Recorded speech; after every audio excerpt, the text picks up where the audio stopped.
Les petits détails des plus grands films, bienvenue dans Aviez-vous remarqué ?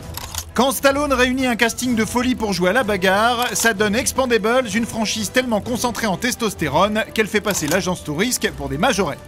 Avec toutes ces explosions, facile de passer à côté des petits détails cachés, alors on vous aide. Pour commencer, Expendables est le premier film en dehors des Rocky et Rambo que réalise Stallone depuis Staying Alive en 83.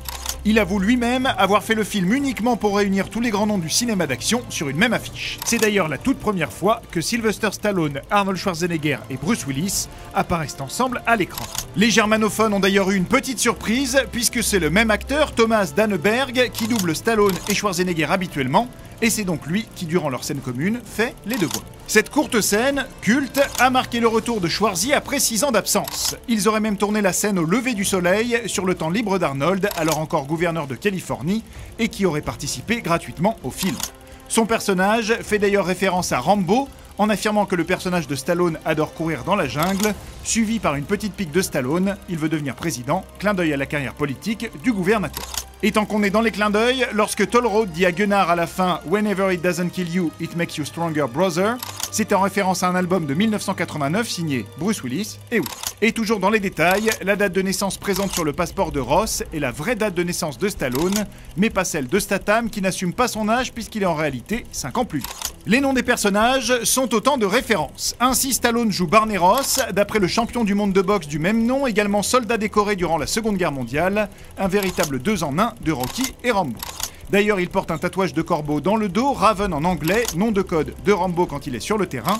Le personnage de Bruce Willis, Mr. Church, est quant à lui une référence au sénateur Frank Church, qui a enquêté sur des opérations illégales de la CIA dans les années 70.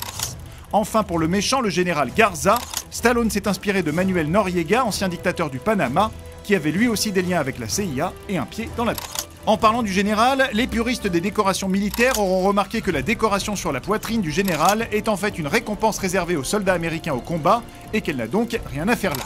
Et en parlant de méchants, David Zayas qui joue le général et Eric Roberts qui joue James Monroe, un autre antagoniste du film, ont tous les deux joué le même bad guy de Batman, Sal Maroni, respectivement dans la série Gotham et le film The Dark Knight. Enfin, toujours sur le casting, les fans auront noté que Terry Crews jouait un fan de Rocky dans la série Tout le monde déteste Chris et qu'il se retrouve dans Expendables à jouer aux côtés de Stallone et de Dolph Lundgren, son adversaire de Rocky IV. Dans le rayon cascade, le tournage n'a pas été de tout repos et ces dinosaures du film d'action ont insisté pour faire la plupart de leurs scènes eux-mêmes. Résultat, entre autres blessures de guerre, Stallone s'est fracturé le cou durant cette scène avec l'ancien catcheur Steve Austin. Et peu après dans le film, Steve Austin évite une explosion qui a bien failli lui coûter une jambe s'il n'avait pas été protégé par ce sac. Finalement, tout le monde s'en est sorti, ce qui n'est pas le cas des 188 victimes que l'on peut compter à l'écran. Ça fait 17 équipes de foot quand même. Beau travail les gars. Enfin, qui dit gros film d'action dit gros engins, les Expendables les collectionnent. Ainsi, la séquence d'intro a été tournée sur un véritable bateau cargo russe, impressionnant. La voiture que conduit Stallone, une Ford F100 de 1955, a été customisée spécialement pour le film en 3 exemplaires, une pour le tournage, une pour cette scène de crash et une pour la collection personnelle de Stallone. Jason Statham du coup a dû être jaloux puisque lui aussi s'est offert la moto Ducati qu'il conduit dans le film, un modèle très rare que possède également un certain Tom Cruise. Des gamins avec des gros jouets, c'est ça les Expendables. Pour finir, le titre lui-même est une référence à une phrase prophétique que prononçait John Rambo dans Rambo 2. Écoutez. I'm expendable. Mais ça bien sûr, vous l'aviez remarqué, non ? Retrouvez ce film à regarder chez vous sur notre nouvelle application Allocinéum, disponible sur smartphone et tablette.